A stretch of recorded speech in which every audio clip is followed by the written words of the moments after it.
দরজায় করা নাড়ছে ১৬ ডিসেম্বর। বীর শহীদদের প্রতি শ্রদ্ধা নিবেদনে প্রস্তুত পুরো জাতি। সেই লক্ষ্যেই বরাবরের মতো প্রস্তুত করা হচ্ছে সাভারের জাতীয় স্মৃতিসৌধ। বিজয় দিবসকে সামনে রেখে সাভারের জাতীয় স্মৃতিসৌধ এলাকা জুড়ে চলছে ব্যাপক প্রস্তুতি। বিজয় দিবস উপলক্ষে স্মৃতিসৌধে চলছে সৌন্দর্য বর্ধন, ধোয়া মোছা ও রং তুলির কাজ। ইতোমধ্যেই ৭ ডিসেম্বর থেকে ১৫ ডিসেম্বর পর্যন্ত সম্পূর্ণরূপে জনসাধারণের প্রবেশ নিষেধাজ্ঞা দেওয়া হয়েছে জাতীয় স্মৃতিসৌধে। প্রতিদিন সকাল থেকে কর্মীরা ব্যস্ত সময় কাটাচ্ছেন ধোয়া মোছা, রং তুলির কাজ এবং সৌন্দর্য বর্ধনের বিভিন্ন কার্যক্রমে। স্মৃতিসৌধের প্রধান মিনার, পথঘাট, সবুজ প্রাঙ্গণ এবং দেয়ালগুলো নতুন করে রঙে সেজে উঠেছে। নতুন প্রাণ ফিরে পাচ্ছে ফুলের বাগানগুলো।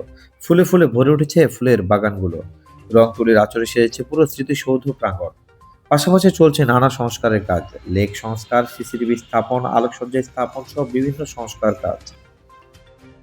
১৬ই ডিসেম্বর মাস বিজয় দিবসের উপলক্ষে সাভার জাতীয় স্মৃতিসৌধে ইট বালু সিমেন্টের কাজ চলিতেছে। এখানে ধোয়া মোছার কাজ চলিতেছে। এখানে পরিষ্কার পরিচ্ছন্নতার কাজ চলিতেছে। এখানে রং তুলির কাজ চলিতেছে।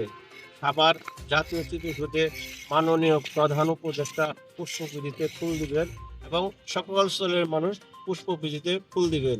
সাভার জাতীয় স্মৃতিসৌধে আমরা কাজ করে খুব আনন্দ ভোগ করি। ১৬ ডিসেম্বর মহান বিজয় দিবসে বীর শহীদদের প্রতি শ্রদ্ধা জানাতে জাতীয় স্মৃতিসৌধে আসবেন মহামান্য রাষ্ট্রপতি, মাননীয় উপদেষ্টা সহ বিভিন্ন রাজনৈতিক দল ও বৈদেশিক কূটনীতিকরা। ইতিমধ্যে প্রস্তুত করা হচ্ছে জাতীয় স্মৃতিসৌধ প্রাঙ্গণ। সম্ভাব্য তারিখের মধ্যেই যাবতীয় কাজ সম্পন্ন করতে পারবে বলে জানান জাতীয় স্মৃতিসৌধের গণপূর্ত বিভাগের উপ সহকারী প্রকৌশলী আনোয়ার হোসেন আনু। মহান বিজয় দিবস উপলক্ষে মহামান্য রাষ্ট্রপতি, মাননীয় প্রধান উপদেষ্টা এবং উপদেষ্টা মণ্ডলী সহ সরকারের ঊর্ধ্বতন কর্তৃপক্ষ এবং বৈদেশিক কূটনৈতিক বর্গ এবং সাধারণ মানুষের শ্রদ্ধা নিবেদনের জন্য ইতিমধ্যে স্মৃতিসৌধে রং তুলির কাজ, বিভিন্ন স্থানে পয়েন্টিং এর কাজ, ধোয়া মোছার কাজ, চারা গাছ রোপণ এবং সিসি ক্যামেরা স্থাপন আংশিক সম্পন্ন হয়েছে এবং আমরা আমাদের যে সম্ভাব্য তারিখের পূর্বেই আমরা যাবতীয় যা কাজ এটা আমরা সম্পন্ন করতে পারবো ইনশাআল্লাহ।